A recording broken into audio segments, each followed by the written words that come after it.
শুনুন এক ভয়ঙ্কর সত্য ঘটনা যা প্রমাণ করে পাপের শাস্তি কখনো কখনো জাহান্নামের আগেই দুনিয়াতে এসে যায়।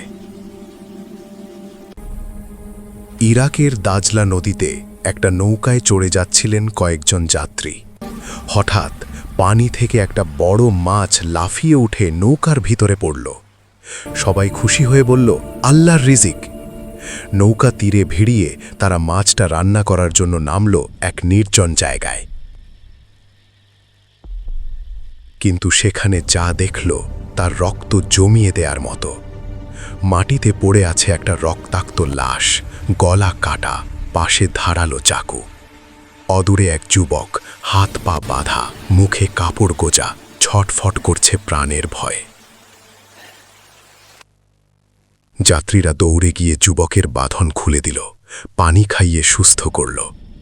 তারপর যুবক কাঁপা কাঁপা গলায় বলতে শুরু করল তার ভয়াবহ অভিজ্ঞতা। আমার সঙ্গী ছিল এই পাপিষ্ঠ লোকটা। আমার কাছে অনেক সম্পদ দেখে তার লোভ হয়। রাতের অন্ধকারে কাফেলা চলে গেলে সে আমাকে রশি দিয়ে বেঁধে ফেলল।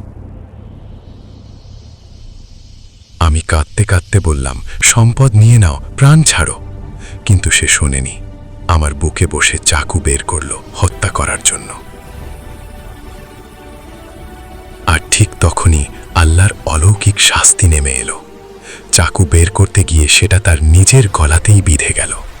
শাহরগ কেটে গেল, প্রচণ্ড রক্ত ঝরতে লাগল। সে আমার চোখের সামনেই ছটফট করে রক্তাক্ত হয়ে লুটিয়ে পড়ল আর মারা গেল।